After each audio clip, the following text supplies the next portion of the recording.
ഇപ്പൊ ഇങ്ങനെയുള്ള ചതിക്കുഴികളിൽ പോയി വിടുന്ന കുട്ടികളുണ്ട്. അത് എന്നോട് പലരും വിളിച്ച് സംസാരിക്കാറുണ്ട്. ഇങ്ങനെ ആയിരുന്നു, അങ്ങനെയായിരുന്നു, ഇങ്ങനെയായിരുന്നു, ഞാൻ അത് കൊടുത്തു, ഇത് കൊടുത്തു, അങ്ങനെ ചെയ്തു, ഇങ്ങനെ ചെയ്തു എന്നൊക്കെ പറയുമ്പോഴെല്ലാം ഞാൻ പറയും, ഞാൻ ഓരോരുത്തർക്കും അഡ്വൈസ് കൊടുക്കാറുണ്ട്. ഇതല്ല ലൈഫ്. അതുകൊണ്ട് തന്നെ നമ്മൾ 99% നമ്മളൊരു സൗഹൃദത്തിന് വേണ്ടിയിട്ട് നമ്മുടെ ഊർജവും സമയവും എല്ലാം നമ്മൾ വിട്ടുകൊടുക്കുമ്പോൾ 1% നമ്മൾ നമുക്ക് വേണ്ടിയിട്ടും കൂടി ജീവിക്കണം. ആ 1%ത്തിന് 99%-നേക്കാൾ ശക്തി ഉണ്ടായിരിക്കണം. അപ്പൊ ഈ 99% നമ്മളെ കയ്യിൽ നിന്ന് നഷ്ടപ്പെട്ടാൽ ഈ 1% കൊണ്ട് നമുക്ക് പിടിച്ചു നിൽക്കാൻ കഴിയും. ഇത് ഞാൻ പ്രതീക്ഷിച്ചതാണ് എന്നുള്ളത് അത് ഞാൻ എൻ്റെ കുട്ടികളോട് എല്ലായിടത്തും പറഞ്ഞു കൊടുക്കുന്ന ഒരു കാര്യം. അതുകൊണ്ട് തന്നെ പ്രണയം എന്ന് പറയുന്ന ഒരു ചതിക്കുഴിയിലേക്ക് ആസ് എ പേഴ്സൺ രഞ്ജുമാറിന് പോയി വീഴേണ്ട ഒരു അവസ്ഥ വന്നിട്ടില്ല. എൻ്റെ ഒരു സുഹൃത്തുണ്ട്, അവര് ട്രാൻസ്ജെൻഡർ ആണ്, അവരൊരു സെക്സ് വർക്കർ ആണ്. അപ്പോൾ ഒരു ദിവസം അവരെന്നോട് ഒരു പരിധി കഴിഞ്ഞപ്പോൾ അവർ പൊട്ടിക്കരയാൻ തുടങ്ങി. അപ്പോൾ അവർ പറയുന്നത് എൻ്റെ ജീവിതം എങ്ങനെയാണ് ഗദ്ദാഫി, അതായത് എനിക്ക് രാവിലെ മൊത്തം ഞാൻ കിടന്നുറങ്ങും, രാത്രി ഒരു 6 മണി 7 മണിക്ക് ശേഷം ഞാൻ രാത്രി സെക്സ് വർക്കിന് വേണ്ടിയിട്ട് ഇറങ്ങും. ഈ സെക്സ് വർക്കിന് ഇറങ്ങിയതിന് ശേഷം ഒരുപാട് ട്രാൻസ്ജെൻഡർ ആയതുകൊണ്ട് അവരെ എക്സ്പ്ലോയിറ്റ് ചെയ്യുന്ന ഒരുപാട് പേരുണ്ട്. സാധാരണ ഒരാളാണെന്നുണ്ടെങ്കിൽ നമ്മൾ ചോദിക്കുന്ന പൈസ തരുമായിരിക്കും, പക്ഷേ ചിലപ്പോൾ സെക്സ് ട്രാൻസ്ജെൻഡർ ആയതുകൊണ്ട് അവർ നമ്മളുടെ അടുത്തേക്ക് വരികയും പിന്നീട് കാര്യം കഴിഞ്ഞതിന് ശേഷം ചിലപ്പോൾ നമ്മൾ ചോദിക്കുന്ന പൈസ തരാതെ അവർ ഉപദ്രവിച്ചിട്ട് കടന്നു പോവുകയും ചെയ്യുന്ന ഒരു പ്രവണത. നമുക്ക് ഇത്രയും പൈസ ഉണ്ടെങ്കിൽ നമുക്ക് ഇത്രയും മെഡിസിൻസ്, സർജറിക്ക് ശേഷം ഇത്രയും മെഡിസിൻസ് ഇൻടേക്ക് ചെയ്യേണ്ട ഒരു ബാധ്യതയുണ്ട്. അതെല്ലാം ചൂഷണങ്ങളാണ്, നമുക്ക് ചുറ്റും നടക്കുന്ന ചൂഷണങ്ങളാണ്. ഞാൻ പറഞ്ഞല്ലോ, ഈ സൗഹൃദം, സ്നേഹം, പ്രണയം, ഇഷ്ടം, ഇതെല്ലാം ഇതിന്റെ ഫാക്ടറായിട്ട് വരും. ഇപ്പം ഒരു പെണ്ണ് ഒരു സിസ്ജെൻഡറിൽപ്പെട്ട ഒരു സ്ത്രീ ആണെന്നുണ്ടെങ്കിലും ഒരു ട്രാൻസ് വുമൺ ആണെങ്കിലും ഒരു പുരുഷനോടൊപ്പം അവൾ കഴിഞ്ഞിട്ടുണ്ട് എങ്കിൽ അവൾ ആ ജീവിതം തന്നെ അവന് തുറന്നു കൊടുക്കുകയാണ്. അവളുടെ ലൈഫ് അവിടെയാണ് എന്നുള്ള ഒരു പൂർണ്ണ വിശ്വാസത്തിന്റെ പുറത്ത് മാത്രമാണ് ഒരു സ്ത്രീ ഒരു പുരുഷന് വശംവദയാകുന്നത്. അപ്പൊ ആ മനസ്സിലൂടെ അവൾ ചിന്തിച്ചു പോകുന്ന ഇതാണ് എൻ്റെ ലോകം എന്നുള്ളതാണ്. അവൾ ആ നെഞ്ചിൽ തല അമർത്തി, മുഖം അമർത്തി, മുറുക്ക കെട്ടിപ്പിടിച്ച് കിടക്കുന്നുണ്ടെങ്കിൽ അവളുടെ ഹൃദയം തേങ്ങുകയാണ്. ആ സമയം അവൾ സന്തോഷം കൊണ്ട് തേങ്ങുകയാണ്. പക്ഷെ ആ പുരുഷൻ ആഗ്രഹിക്കുന്നത് അത്രയും സമയം അവളെ സ്പെൻഡ് ചെയ്യുക എന്നുള്ളത് മാത്രമാണ്. ആ ഒരു ടൈം ഓഫ് പീരീഡ് കഴിഞ്ഞാൽ കഴിഞ്ഞു. പക്ഷെ ആ സ്ത്രീയുടെ ഹൃദയത്തിലേക്ക് കേറിപ്പോവുകയാണ്. അതെ, ഇപ്പം സെക്സ് വർക്ക് ചെയ്യുന്ന സ്ത്രീകളാണെന്നുണ്ടെങ്കിലും അവരുടെ മനസ്സിലും ഒരു പുരുഷനുണ്ട്. അത് മനസ്സിലാക്കണം. അത് വെറുതെ അല്ല. ഒരു സ്ത്രീ ഒരു പുരുഷന് തന്റെ ശരീരം കാഴ്ചവെക്കുമ്പോൾ സർവ്വതും കാഴ്ചവെക്കുന്നതിന് തുല്യമാണ്. അത് ഇപ്പം പണത്തിന് വേണ്ടിയിട്ട് പോകുന്ന അവരുടെ ഗതികേടാണ്. ആ പണത്തിന് വേണ്ടിയിട്ട് അവൾ പോകുമ്പോഴും അവളുടെ ഹൃദയം കൊടുത്തിരിക്കുന്ന ഒരു രൂപം എവിടെയോ ഉണ്ട്. അതെ, അപ്പൊ എക്സാക്ട് ഈ സാധനമാണ് പറഞ്ഞത്. അതായത് നമ്മള് രാവിലെകൾ കാണുന്നേ ഇല്ല, രാവിലെകൾ മൊത്തം നമ്മൾ കിടന്നുറങ്ങുന്നു, കാണുന്നത് മൊത്തം രാത്രികളാണ്. രാത്രികളിൽ ഈ പറയുന്ന പോലെ നമ്മള് ചൂഷണം ചെയ്തിട്ട് കടന്നു പോവുകയാണ്. ചിലപ്പോൾ നമുക്ക് പൈസ പോലും കിട്ടാറില്ല. ആ പൈസ സ്വരൂപിച്ചിട്ട് വേണം ഇവർക്ക് പിറ്റേ ദിവസം പോയിട്ട് ഹോർമോണൽ ടാബ്ലറ്റ്സ് ഇൻടേക്ക് ചെയ്യാൻ വേണ്ടിയിട്ട്. അപ്പോൾ ഇത്തരം ട്രോമകൾ ഉണ്ടല്ലോ, അതായത് ആരും മനസ്സിലാക്കാനില്ല. രാവിലെകൾ നമ്മൾ കാണുന്നില്ല, രാത്രികൾ മാത്രം. ഇതൊക്കെ ഉണ്ടാക്കുന്ന ഒരു പ്രഷർ ഉണ്ടല്ലോ, തുറന്നു പറയാൻ നമുക്കൊരു കൂട്ടില്ല. കൂടെയുള്ളത് മൊത്തം ഇത്തരം സാഹചര്യത്തിലൂടെ കടന്നു പോകുന്ന ട്രാൻസ്ജെൻഡേഴ്സ് ആയിട്ടുള്ള സുഹൃത്തുക്കളാണ്. അപ്പൊ അങ്ങനെയുള്ള സാഹചര്യങ്ങളിലായിരിക്കും എവിടെ നിന്നെങ്കിലും ഒരു മഴത്തുള്ളി പോലൊരു സൗഹൃദം വരുന്നത്. അവര് പെട്ടെന്ന് വിശ്വസിക്കുക എന്റെ എല്ലാ ഭാരങ്ങളും ഇറക്കി വെക്കാൻ പറ്റിയ ഒരു ഇടവാണ്. ഇവൾ രാത്രി കാലങ്ങളിൽ പോയി സമ്പാദിച്ചു കൊണ്ടുവരുന്നതെല്ലാം ഇവന് കാഴ്ചവെക്കുവാണ്. ഇവന് കാഴ്ചവെക്കുമ്പോൾ ഇവന് അതൊരു വശമാണ്. രാവിലെ എപ്പോഴെങ്കിലും ഇവളടുത്ത് പോയി കുറച്ചു നേരം ഇരിക്കുക, ഇവള് പറയുന്ന സങ്കടം കേട്ടിട്ട് ഇവളെ കൂടെ കുറച്ചു നേരം സന്തോഷിപ്പിച്ചിരിക്കുക, എൻ്റെ കാര്യങ്ങളെല്ലാം കുശാലാണ് എന്നുള്ളൊരു ചിന്താഗതിയിലൂടെ വരുന്ന സൗഹൃദങ്ങളാണ്. അറ്റ് ദ സെയിം ടൈമിൽ തന്നെ ഇയാൾ വേറെ മറ്റുള്ളടത്തും സങ്കടങ്ങൾ കേൾക്കാൻ പോകുന്നുണ്ട് എന്നുള്ളൊരു അവസ്ഥയുണ്ട് ഇതിനിടയിൽ. അത്തരം കുറെ പ്രശ്നങ്ങൾ ഞാൻ കേട്ടിട്ടുണ്ട്. അപ്പൊ അതൊക്കെയാണ് ഇതിനകത്ത് വരുന്ന, മുമ്പേ പറഞ്ഞതുപോലെ ആത്മഹത്യ ചെയ്യാനുള്ള ഒരു പ്രേരണ, ഇതൊക്കെ വരുന്ന അവിടെ നിന്നാണ്.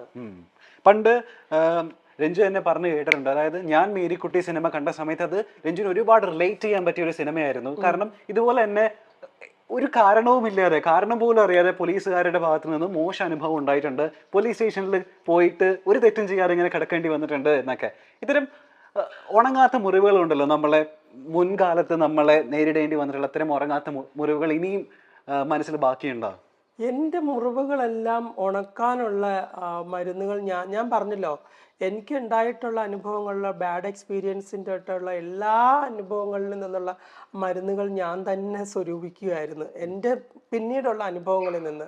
പക്ഷെ എത്രയൊക്കെ മായ്ച്ചാലും മായാത്ത മുറിവുകളാണ്. നമുക്കത് ഓർക്കുമ്പം എവിടെയെങ്കിലും ഒരു മുള്ളു കുത്തുന്ന വേദന വരും. അതിന് എത്ര ആദർശങ്ങൾ പറഞ്ഞാലും അത് നമ്മളിൽ നിന്ന് വിട്ടുപോകില്ല. അങ്ങനെയുള്ള ഒരുപാട് അനുഭവങ്ങളുണ്ട്. ഒരുപാട് അനുഭവങ്ങൾ എന്ന് പറഞ്ഞാൽ ഒരുപാടുണ്ട്. കേരളത്തിലെ അറിയപ്പെടുന്ന ട്രാൻസ്ജെൻഡർ ആക്ടിവിസ്റ്റും സെലിബ്രിറ്റി മേക്കപ്പ് ആർട്ടിസ്റ്റുമാണ് രഞ്ജു രഞ്ജിമാർ. 20 വർഷത്തോളമായി മേക്കപ്പ് ആർട്ടിസ്റ്റായി സിനിമാ ലോകത്ത് പ്രവർത്തിക്കുന്നു. അവഗണനകളെ ആത്മവിശ്വാസം കൊണ്ട് മറികടന്ന് ജീവിത വിജയം നേടിയ കഥയാണ് രഞ്ജുവിന് പറയാനുള്ളത്. താൻ പൂർണ്ണമായും ഒരു സ്ത്രീയായ വ്യക്തിയാണെന്ന് രഞ്ജുമാർ പലപ്പോഴും പറഞ്ഞിട്ടുണ്ട്. രഞ്ജു അടുത്ത സൗഹൃദം സൂക്ഷിക്കുന്ന കുറേ താരങ്ങളുണ്ട്. നമ്മുടെ ഈ സിനിമ ഇൻഡസ്ട്രി നോക്കുകയാണെങ്കിൽ പല താരങ്ങളുടെയും വിവാഹത്തിനും അല്ലെങ്കിൽ പ്രത്യേക ഫംഗ്ഷന് എല്ലാ കാര്യങ്ങൾക്കും മേക്കപ്പ് ചെയ്യുന്നത് രഞ്ജുമാറാണ്. നമ്മുടെ ഭാവനയുടെ വിവാഹമാണ് അതിൽ ഏറ്റവും ഹിറ്റായി മാറിയ ഒരു വിവാഹം. കാരണം മേക്കപ്പിലാണെങ്കിലും വസ്ത്രമാണെങ്കിലും എല്ലാം കൊണ്ടും അടിപൊളിയായ ഒരു വിവാഹമായിരുന്നു. ആ വിവാഹത്തോടെയാണ് ശരിക്കും പറഞ്ഞാൽ രഞ്ജുമാർ ശ്രദ്ധിക്കപ്പെട്ടു തുടങ്ങിയത്. പിന്നാലെ രഞ്ജുവിന്റെ സലൂൺ ആണെങ്കിലും മേക്കപ്പ് ആണെങ്കിലും വളരെ വലിയ ഒരു രീതിയിൽ ഹിറ്റായി മാറുകയും പലരും രഞ്ജുവിനെ തേടി എത്തുകയും ചെയ്തിട്ടുണ്ട്. കൊല്ലം ജില്ലയിലെ പേരൂരാണ് രഞ്ജുവിന്റെ സ്വദേശം. ഒരു ഓലപ്പുരയിൽ ജനിച്ചു വളർന്ന രഞ്ജു ഇന്നൊരു ബംഗ്ലാവിന് ഉടമയാണ്. അച്ഛൻ, അമ്മ, ചേച്ചി, ചേട്ടൻ ഇതായിരുന്നു രഞ്ജുവിന്റെ കുടുംബം. അച്ഛന് കൂലിപ്പണിയായിരുന്നു, അമ്മ കശുവണ്ടി ഫാക്ടറിയിലെ തൊഴിലാളി. പാടത്തിന്റെ വരമ്പിലായിരുന്നു രഞ്ജുവിന്റെ വീട്. അതിനാൽ ഓരോ മഴക്കാലവും പേടിപ്പിക്കുന്ന ഓർമ്മകളായിരുന്നു രഞ്ജുവിന്. ആ രഞ്ജു ഇന്ന് ലോകത്തെ അറിയപ്പെടുന്ന മേക്കപ്പ് ആർട്ടിസ്റ്റ് ആണ്. എക്സ്പ്ലെയിൻ ചെയ്യേണ്ട ഒരു ആവശ്യം വന്നിരുന്നില്ല, പൊതുവെ ഒരിടത്തും വരുന്നില്ല. ബിക്കോസ് എൻ്റെ അമ്മ എപ്പോഴും എന്നെ അങ്ങനെ തന്നെയാണ് കണ്ടിരുന്നത്, ആസ് എ ഫീമെയിൽ എന്നുള്ള ഒരു ചിന്താഗതി തന്നെയായിരുന്നു അമ്മയ്ക്ക്. അത്രേ ഉള്ളൂ. അല്ലാണ്ട് എനിക്ക് അങ്ങനെ ഒരു എന്നെ സംബന്ധിച്ച് എനിക്കൊരു പ്രൗഡ് മൂമെന്റ് എന്ന് പറയുന്നത് എൻ്റെ സർജറി കഴിഞ്ഞ് ഞാൻ അബോധാവസ്ഥയിൽ നിന്ന് ബോധം തെളിഞ്ഞു വരുന്ന ആ ഒരു സിറ്റുവേഷനിൽ ഐ ഫെൽറ്റ് എനിക്ക് തുള്ളിച്ചാടണമെന്ന് തോന്നിയിരുന്നു. യാ, സംതിങ് എന്നിൽ നിന്ന് എന്തോ പോയി. ഞാൻ എന്താഗ്രഹിച്ചോ ഞാൻ അവിടെ എത്തിച്ചേർന്നു എന്നുള്ള ഒരു തോന്നൽ എനിക്ക് അപ്പോഴാണ് കൂടുതലായിട്ട് വന്നത്. അതർവൈസ് എനിക്ക് പിന്നീട് പോകെ ഞാനത് യൂസ്ഡായി മീൻസ് അതിന്റെ ഒരു പാർട്ട് മാത്രമായിട്ടാണ് കണ്ടിരുന്നത്. Otherwise am a woman. അത് തന്നെയായിരുന്നു. ഈ പലരും ഇപ്പൊ ഒരു കുട്ടി ജനിക്കുന്ന സമയത്ത് അച്ഛനും അമ്മയൊക്കെ എടുത്ത് ചുംബിക്കാനും കെട്ടിപ്പിടിക്കാനും ഒക്കെ തോന്നിയിട്ടുണ്ട് എന്നൊക്കെ ഞാൻ പറഞ്ഞു കേട്ടിട്ടുണ്ട്. ഈ സർജറിക്ക് ശേഷം രഞ്ജു, അതായത് എല്ലാ അർത്ഥത്തിലും പെണ്ണായതിനു ശേഷം ആദ്യം ചെയ്ത കാര്യം എന്താ? ഞാൻ ചെയ്തത് എന്താ പറയാ, സൂര്യായിരുന്നു എന്നെ സർജറിക്ക് എന്റെ കൂടെ നിന്നിരുന്നത്. അപ്പം സർജറി കഴിഞ്ഞ് ഹോസ്പിറ്റലിൽ നിന്ന് എന്നെ കാണുമ്പം എന്നെ ആദ്യം ഹഗ് ചെയ്തത് അവളാണ്, സൂര്യാണ്. എൻ്റെ മകളാണല്ലോ. അപ്പൊ അതിന്റെ ആ ഒരു സന്തോഷം. പിന്നെ എന്നെ കംപ്ലീറ്റ് നോക്കിയത് ഒരു കുഞ്ഞിനെ പോലെ തേച്ച് കുളിപ്പിച്ച്, അതായത് ഒരു കുഞ്ഞ് ജനിച്ച് അതിനെ ഇങ്ങനെ കുളിപ്പിച്ച് വൃത്തിയാക്കി കൊണ്ടുവരണമല്ലോ, അതെല്ലാം കൃത്യമായിട്ട് ചെയ്തത് സൂര്യാണ്. അപ്പൊ ഞാൻ കൂടുതൽ ഹഗ് ചെയ്തിരിക്കുന്നത് അവളെയാ. കരഞ്ഞോ അന്നത്തെ ദിവസം? പിന്നെ കരഞ്ഞോന്ന് വെച്ച് കഴിഞ്ഞാൽ എനിക്ക് ബോധം വന്നപ്പോൾ ഞാൻ ഫോൺ എടുത്ത് ഭാവനനെ വിളിച്ചു, വീഡിയോ കോൾ ചെയ്തു, പേളിമണിനെ വിളിച്ചു, രമ്യ നമ്പീശിനെ വിളിച്ചു, പ്രിയമണിനെ വിളിച്ചു, മമത മോഹൻദാസിനെ വിളിച്ചു. എല്ലാരും വിളിച്ചിട്ട് ഞാനിങ്ങനെ, അതായത് സർജറി ഇന്നലെ കഴിഞ്ഞ് ഇന്ന് രാവിലെ എനിക്ക് ബോധം വീണു, എന്നെ റൂമിലേക്ക് ഷിഫ്റ്റ് ചെയ്തപ്പോൾ ഉള്ള സംഭവമാണ്. ഇതൊക്കെ സംഭവിക്കാൻ പാടുണ്ടോ എന്ന് എനിക്ക് അറിയത്തില്ല. കാരണം അത്രയും പെയിൻഫുൾ ആയിട്ടുള്ള ഒരു നൂൽപാലത്തിലുള്ള ഒരു സർജറി കഴിഞ്ഞിട്ടാണ് ഞാൻ കിടക്കുന്നത്. പക്ഷെ എനിക്ക് ലോകത്തോട് വിളിച്ച് പറയണം എന്ന് എനിക്ക് തോന്നി, ബിക്കമിങ് ഐ എ വുമൺ എന്നെനിക്ക് പറയണം. ഞാൻ ആഗ്രഹിച്ചതിലേക്ക് ഞാൻ എത്തി എന്നെനിക്ക് പറയണം. അത് സാധിച്ചു. പണ്ട് ഞാൻ ഇങ്ങനെ കേട്ടിട്ടുണ്ട്, നമ്മൾ ആദ്യം ഇൻഡസ്ട്രിയിലേക്ക് വരുന്ന സമയത്തെ, ഇൻഡസ്ട്രിയിൽ ആളുകൾക്ക് വേണ്ടിയിട്ട് മേക്കപ്പ് ചെയ്യാൻ പോകുന്ന സമയത്തൊക്കെ അന്ന് ഉണ്ടായിരുന്ന പല മിമിക്രി ആർട്ടിസ്റ്റുകളും രഞ്ജുവിനെ നോക്കി പരിഹസിച്ചിട്ടുണ്ട്, കളിയാക്കിയിട്ടുണ്ട് എന്നൊക്കെ ഞാൻ കേട്ടിട്ടുണ്ട്. എന്നിട്ട് രഞ്ജു റൂമിൽ ചെന്നിരുന്നിട്ടായിരിക്കും ഒറ്റയ്ക്ക് ഇരുന്ന് കരയുക. അവരുടെ മുമ്പിൽ ചിലപ്പോൾ കാണിക്കാതെ റൂമിൽ ചെന്നിരുന്ന് ഒറ്റയ്ക്ക് ആരോടും പരാതി പറയാതെ പരിഭവമില്ലാതെ ഒറ്റയ്ക്ക് ഇരുന്ന് കരയുമായിരുന്നു എന്ന് കേട്ടിട്ടുണ്ട്. അതിനുശേഷം ഇപ്പോൾ പല നിലപാടുകളും, അതായത് മുൻനിര ആക്ടേഴ്സിനോടടക്കം മുഖം നോക്കാതെ നിലപാടുകൾ തുറന്നു പറഞ്ഞിട്ടുണ്ട്. അതിൻ്റെ ആഫ്റ്റർ എഫക്ട്സ് ഉണ്ടായിട്ടുമുണ്ട്. പക്ഷെ അവിടെ നിന്ന് ഇങ്ങോട്ടേക്കുള്ള ഒരു മാറ്റം ഉണ്ടല്ലോ രഞ്ജുവിന്റെ, മാനസികമായിട്ട് അത്രയും ബോൾഡായി കുറെ കാര്യങ്ങൾ തുറന്നു പറയുന്നു. എവിടെ നിന്നാണ് ഈ മാറ്റം കണ്ടു തുടങ്ങി? ഈ എനിക്കതൊരു ബോൾഡായിട്ട് എനിക്ക് തോന്നിയിട്ടില്ല. അതൊരു ബോൾഡ്നെസ്സിന്റെ ഒരു പ്രത്യേകതയായിട്ട് എനിക്ക് ഇപ്പോഴും ഫീൽ ചെയ്തിട്ടില്ല. അന്നും ഇന്നും എൻ്റെ പ്രതികരണങ്ങൾ നല്ലതിന് വേണ്ടിയിട്ടായിരിക്കും. ഞാൻ പ്രതികരിച്ചിട്ടുള്ള എന്ത് കാര്യങ്ങൾ എടുത്തു നോക്കിയാലും അതിനകത്ത് ഒരു ശരിയുണ്ടാകും. ആ ശരി ഉള്ളത് കൊണ്ട് മാത്രമാണ് ഞാൻ പ്രതികരിക്കുന്നത്. അതുകൊണ്ടാണ് ഞാൻ സഡൻലി പ്രതികരിക്കാത്തത്. ഞാൻ ടൈം എടുത്തേ ഒരു വിഷയത്തിൽ ഞാൻ ഇടപെടുകയുള്ളൂ. അതിൻ്റെ സത്യാവസ്ഥ എന്താണെന്ന് അറിഞ്ഞ് മനസ്സിലാക്കിയിട്ട് ശേഷമേ ഞാൻ പ്രതികരിക്കുള്ളൂ. പലപ്പോഴും മറ്റുള്ളവരോടുള്ള പ്രതികരണം ഞാൻ കരയുന്നത് സ്വയം എൻ്റെ വീട്ടിനകത്ത് കണ്ണാടി നോക്കി തന്നെ. അത് അന്നും ഇന്നും ഒക്കെ എൻ്റെ സങ്കടങ്ങളെല്ലാം ഞാൻ എണ്ണിപ്പറക്കുന്നത് എൻ്റെ ബെഡ്റൂമിലാണ്. എൻ്റെ കണ്ണാടിയിൽ നോക്കിയിട്ടാണ് ഓപ്പോസിറ്റ് നിൽക്കുന്ന ആളാണ് ഞാനുമായിട്ട് ഫൈറ്റ് ചെയ്യുന്നതെന്നുള്ള രീതിയിൽ ഞാൻ സംസാരിക്കും. മിററിൽ നോക്കി സംസാരിക്കും. നീ അത് പറഞ്ഞില്ല, നീ ഇങ്ങനെ പറഞ്ഞു, നീ ഇങ്ങനെ കാണിച്ചില്ല, നീ അങ്ങനെ കാണിച്ചില്ല. ഇതെല്ലാം എൻ്റെ ദേഷ്യം മുഴുവൻ ഞാൻ അവിടെ എക്സ്പ്രസ് ചെയ്യും. അതെല്ലാം അലിഞ്ഞു പോകും. ഞാൻ സുഖമായിട്ട് കിടന്നുറങ്ങും. അതുകൊണ്ട് എൻ്റെ ഉറക്കം നഷ്ടപ്പെടുന്നില്ല. എനിക്ക് പറയേണ്ടത് ഞാൻ പറഞ്ഞു കഴിഞ്ഞു എന്നുള്ളൊരു സമാധാനത്തിലാണ് ഞാൻ കിടന്നുറങ്ങുന്നത്. വാട്ട് എവർ ഇറ്റ് ഈസ്, അവരെന്ത് പറഞ്ഞു എന്നുള്ളത് പിന്നീട് ഞാൻ അതിനെപ്പറ്റി ബോധർ ചെയ്യാറില്ല. അത് അവരുടെ കൾച്ചർ, അല്ലെങ്കിൽ അവരുടെ അറിവ്, അല്ലെങ്കിൽ അവരുടെ അറിവില്ലായ്മ, അത് മാത്രമേ ഞാൻ കണക്കാക്കുള്ളൂ. അന്ന് കളിയാക്കിയവരൊക്കെ പിന്നീട് നമ്മൾ ഇങ്ങനെ ഒരു സ്റ്റേറ്റസിലേക്ക് മാറിയ സമയത്ത് അവരെ കണ്ടുമുട്ടിയിട്ടുണ്ടോ? കണ്ടുമുട്ടാറുണ്ട്. പലരെയും കണ്ടുമുട്ടിയിട്ടുണ്ട്. എവിടെയെങ്കിലൊക്കെ വെച്ച് കാണുമ്പം നമുക്ക് കൊടുക്കാൻ പറ്റുന്ന എന്താണ്? ഒരു പുഞ്ചിരി, അല്ലേ? അത് അവർക്കത് ആ ഒരു റിഫ്ലക്ഷൻ അവർക്കത് ആസ്വദിക്കാൻ കഴിയുന്നുണ്ടെന്നുണ്ടെങ്കിൽ അവിടെ അത് തീർന്നു. അത്രേ ഉള്ളൂ. അവർ ചിരിച്ചോ ചിരിച്ചില്ലയോ എന്നുള്ളത് ഞാൻ ആലോചിക്കുന്നില്ല. ഞാൻ ചിരിക്കും. അതാണ് ഏറ്റവും നല്ല മധുര പ്രതികാരം. ഞാൻ ചിരിക്കും. പണ്ട് ഇതുപോലെ നിലപാടുകൾ തുറന്നു പറയുന്നത് കൊണ്ട്, ഇപ്പൊ ചില നമ്മൾ പക്ഷം പിടിക്കുന്നത് കൊണ്ട് ഒരുപാട് മാറ്റി നിർത്തലുകൾ ഉണ്ടായിട്ടുണ്ട്. ഒരുപാട് കാലം നമ്മൾ വീട്ടിൽ ജോലിയില്ലാതിരിക്കേണ്ട അവസ്ഥ വരെ ഉണ്ടായിട്ടുണ്ട് എന്ന് ഞാൻ പറഞ്ഞു കേട്ടിട്ടുണ്ട്. ഇപ്പോഴും ഉണ്ട്. അതിപ്പോഴും ഉണ്ട്. കാരണം ഞാൻ പ്രതികരിക്കുന്നവളായതുകൊണ്ട് എനിക്ക് ചില കാര്യങ്ങൾ കണ്ടാൽ അത് തെറ്റാണെന്ന് എനിക്ക് ചൂണ്ടിക്കാണിക്കണം. പിന്നീട് അത് ആവർത്തിക്കാതിരിക്കട്ടെ, അല്ലെങ്കിൽ അത്രയും ഒരു അറിവ് അവർക്ക് കിട്ടട്ടെ എന്നുള്ള രീതിയിൽ ഞാൻ എപ്പോഴും പ്രതികരിക്കും. അതുകൊണ്ട് തന്നെ പലയിടങ്ങളിൽ നിന്ന് എന്നെ മാറ്റി നിർത്തപ്പെട്ടുകൊണ്ടിരിക്കുവാണ് അന്നും ഇന്നും ഒക്കെ. അത് എനിക്ക് മാത്രമല്ല, അഭിപ്രായങ്ങളുള്ളവരെല്ലാവരെയും തഴയുന്ന കാലഘട്ടമാണിത്. അതിപ്പം എന്നെ സംബന്ധിച്ച് എൻ്റെ ഒരു സമാധാനം, അല്ലെങ്കിൽ എനിക്ക് അവർക്ക് വേണ്ടിയിട്ട് ഒരു വാക്കെങ്കിലും ഉച്ചരിക്കാൻ കഴിഞ്ഞല്ലോ എന്നുള്ളത് മാത്രമേ ഞാൻ ചിന്തിക്കുന്നുള്ളൂ. അതർവൈസ് എൻ്റെ അന്നമാണ് അവിടെ മുട്ടിയിരിക്കുന്നതെന്ന് കുറെ കഴിയുമ്പോഴാണ് ഞാൻ മനസ്സിലാക്കുന്നത്, റിയലൈസ് ചെയ്യുന്നത് അപ്പോഴാണ്.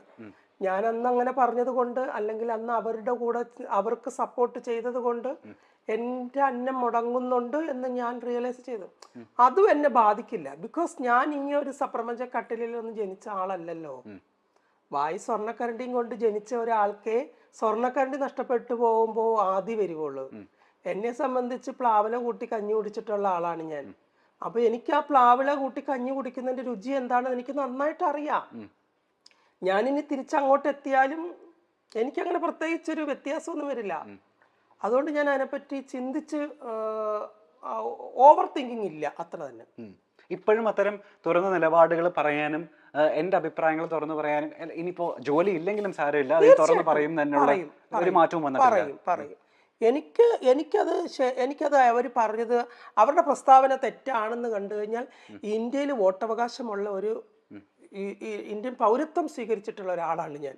എനിക്കും അവരെ പോലെ തന്നെ അഭിപ്രായമുണ്ട്. എന്ത് വിട്ടുത്തരം പറയാന്ന് കണ്ടു കഴിഞ്ഞാൽ ആൾക്കാർ അതിനെ അക്സെപ്റ്റ് ചെയ്യണമെന്ന് പറഞ്ഞ് നടക്കുന്ന കാര്യമല്ലല്ലോ. അതിപ്പോ ചെറിയ കുട്ടികൾ വരെ പ്രതികരിക്കുന്നുണ്ട് പല കാര്യങ്ങളിലും, അല്ലേ? അപ്പം നമ്മൾക്ക് പറയാനുള്ളത് പറയണം, അത്രേ ഉള്ളൂ. ഇപ്പോൾ തുറന്നു പറയുന്നത് കൊണ്ട് അവസരങ്ങൾ ഇല്ലാതെ ആയിട്ടുണ്ട്, നമ്മളെ മാറ്റി നിർത്തിയിട്ടുണ്ടെന്നൊക്കെ പറഞ്ഞാൽ, അതുപോലെ ഭീഷണികൾ എന്തെങ്കിലും വന്നിട്ടുണ്ടോ ജീവിതത്തിൽ? ഇഷ്ടം പോലെ, ഇൻഡസ്ട്രിയിൽ നിന്ന് ഇഷ്ടം പോലെ. ഓക്കെ, അപ്പൊ അതെങ്ങനെയാ നേരിട്ടിരുന്നത്? ഞാൻ അവരോട് പറയും, വീട് ഇന്നടുത്താണ്, വണ്ടി നമ്പർ ഇന്നതാണ്, ഞാൻ ഇന്ന ദിവസങ്ങൾ ഇന്നടുത്തോട്ട് ട്രാവൽ ചെയ്യുന്നുണ്ട്, നിങ്ങൾക്ക് എന്തെങ്കിലും ചെയ്യണമെന്നുണ്ടെങ്കിൽ ചെയ്തോ, നോ പ്രോബ്ലം, അത്രേ ഉള്ളൂ. എന്തായാലും എൻ്റെ നിലപാട് വ്യക്തമാക്കിയിട്ടായിരിക്കുമല്ലോ ഞാൻ ഈ ഭൂമിയിൽ നിന്ന് പോകുന്നത്. അത്രയും സമാധാനമുണ്ട്. ഓക്കെ. ഇതിപ്പോ നമ്മുടെ കേരളത്തിലാണെന്ന് തോന്നുന്നു ട്രാൻസ്ജെൻഡേഴ്സിന്റെ മരണം ഏറ്റവും കൂടുതൽ റിപ്പീറ്റ് ചെയ്യപ്പെടുന്നത്. അത് കണക്ക് നോക്കി കഴിഞ്ഞാൽ ഒരുപാട് മരണങ്ങൾ 1 by 1 ബാക്ക് ടു ബാക്ക് ആയിട്ട് ഇങ്ങനെ സംഭവിച്ചുകൊണ്ടേയിരിക്കുകയാണ് അല്ലേ? അപ്പോൾ ആസ് എ ട്രാൻസ്ജെൻഡർ എന്ന് പറയുന്ന വ്യക്തി, അവരുടെ ആ കമ്മ്യൂണിറ്റിക്ക് വേണ്ടി പ്രവർത്തിക്കുന്ന ഒരാളെന്ന നിലയിൽ എന്തൊക്കെ നല്ല മാറ്റങ്ങളാണ് ട്രാൻസ്ജെൻഡർ കമ്മ്യൂണിറ്റിക്ക് വേണ്ടി ഇവിടെ കേരളത്തിൽ ഞാൻ അതിനെപ്പറ്റി ഞാൻ തിങ്ക് ചെയ്യുന്നില്ല. ബിക്കോസ് മരണം എന്ന് പറയുന്നത് ഇപ്പോൾ ഒരു ആത്മഹത്യയെ പറ്റി എനിക്കും ചിന്തിക്കാം, ഞാനും അതിലൂടെ സഞ്ചരിച്ചിട്ടുണ്ട്. അതൊരു പ്രസന്റ് ഓഫ് മൈൻഡിൽ വരുന്ന ഒരു പ്രോബ്ലമാണ്. അതിന് നമ്മൾ ഓവർകം ചെയ്യുക എന്നുള്ളതാണ് ആസ് എ പേഴ്സൺ എന്ന നിലയിൽ നമ്മൾ നേടിയെടുക്കേണ്ടത്. കാരണം ഈ ചുറ്റുവട്ടത്തുള്ളവരെല്ലാവരുടെയും ചിരി നമ്മളെ നോക്കി സന്തോഷത്തോടു കൂടിയുള്ള ചിരിയാണ്, അല്ലെങ്കിൽ പ്രോത്സാഹനത്തോടു കൂടിയുള്ള ചിരിയാണ്, അല്ലെങ്കിൽ നമ്മുടെ അക്സെപ്റ്റ് ചെയ്തുകൊണ്ടുള്ള ചിരിയാണ് നമുക്ക് വിശ്വസിക്കാൻ പറ്റില്ല. ചിരികൾ പലതരമുണ്ട്, അത് അവരെ കിടന്ന് ചിരിക്കട്ടെ, നോ പ്രോബ്ലം. ഇപ്പൊ ഒരു കാലഘട്ടത്തിൽ നമ്മളെ പരിഹസിച്ച് ചിരിച്ചവര് പിന്നീട് നമ്മളെ ചേർത്ത് പിടിക്കുന്ന അവസ്ഥകൾ വന്നിട്ടുണ്ട്, നമ്മുടെ കൺമുന്നിൽ കണ്ടിട്ടുണ്ട് ഇല്ലേ? അപ്പൊ നമ്മൾ ഈ മരണത്തെ സ്വീകരിക്കുക എന്നുള്ള ഒരു തോട്ട് നമ്മൾ എടുത്ത് കളയണം. മരിച്ചത് കൊണ്ട് ആർക്കാണ് നഷ്ടം? നമുക്ക് തന്നെ സ്വയം നഷ്ടം വരുത്തി വെക്കുന്നേ ഉള്ളൂ. ഒരു ഫോട്ടോ ഫ്രെയിം ചെയ്ത് വെക്കും എന്നത് കഴിഞ്ഞാൽ അതിനകത്ത് ഒന്നുമില്ല.